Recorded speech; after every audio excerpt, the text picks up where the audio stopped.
வீட்டில் தெய்வ சக்தி நிறைந்து செல்வம் பெருக வேண்டுமா? முதலில் இதை செய்யுங்கள். வீட்டில் நல்ல விஷயங்கள் நடக்க வேண்டுமானால் முதலில் வீட்டை சுற்றியும் இருக்கக்கூடிய அனைத்து விதமான எதிர்மறை ஆற்றல்களும் நீங்க வேண்டும்.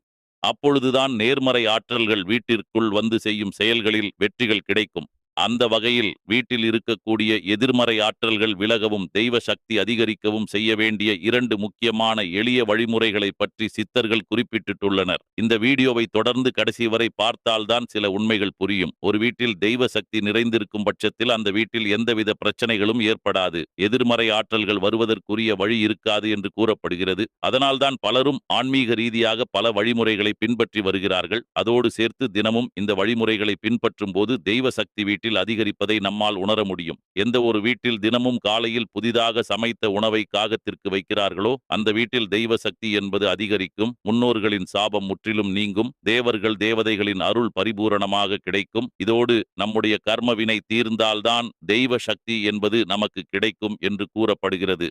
அந்த கர்ம வினை தீர்ப்பதற்கு நம்மால் இயன்ற அளவு முன்பின் அறிமுகம் இல்லாத நபர்களுக்கு மாதத்தில் 1 முறையோ 2 முறையோ அன்னதானம் செய்ய வேண்டும்.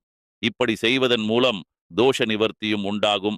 கர்மவினையும் குறையும். தெய்வ சக்தியின் அருளும் கிடைக்கும். அதேபோல் வீட்டில் இருள் சூழ்ந்து ஜன்னல்கள் கதவுகள் அடைக்கப்பட்டிருந்தால் அந்த வீட்டில் தெய்வ நடமாட்டம் குறைகிறது என்கிறது சாஸ்திரம். வீட்டில் பாம்பு, தேள், பூரான் போன்ற விஷப்பூச்சிகள் வருகிறது என்றால் அந்த வீட்டில் தெய்வ அம்சம் குறைகிறது என்று அர்த்தமாகிறது. வீட்டை எப்பொழுதும் சத்தமாகவும் ஈரப்பதம் இல்லாமலும் வைத்துக் கொண்டால் அந்த வீட்டில் எந்த விதமான துர்ச்சக்திகளும் விஷ ஜந்துக்களும் நுழைய முடியாது. நீங்கள் சாதாரண வீட்டில் இருந்தாலும் அடுக்குமாடி குடியிருப்புகளில் இருந்தாலும் ஜன்னல் கதவுகளை திறந்து பஞ்ச பூதங்களும் உள்ளே வரும்படி செய்ய வேண்டும். கொஞ்ச நேரத்திற்காவது இப்படி பஞ்சபூதங்களை உள்ளே விடுங்கள்.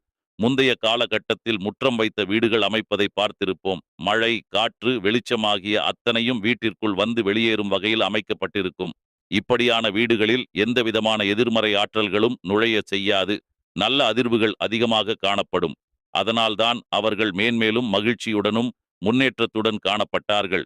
ஆனால் இப்பொழுது இருக்கும் அவசர உலகத்தில் வீடுகளில் இருக்கும் ஜன்னலை கூட திறப்பது இல்லை. எந்த ஒரு வீடு பஞ்சபூத சக்திகளும் உள்ளே வந்து எளிதில் வெளியே போகுமாறு அமைக்கப்பட்டிருக்கிறதோ அங்கு தெய்வீக நறுமணம் கமழும். சிறிய வீடாக இருந்தாலும் கொஞ்ச நேரம் ஜன்னல் கதவுகளை திறந்து பாருங்கள். வீட்டில் இருக்கும் துர்நாற்றம் வெளியேறும். எப்போதும் பூஜை அறையில் குங்குமம், அத்தர், விபூதி, ஜவ்வாது போன்ற வாசனை மிகுந்த பொருட்களை பயன்படுத்துங்கள். வீட்டை கோவில் போன்ற ஒரு உணர்வை ஏற்படுத்திக் கொள்ளுங்கள்.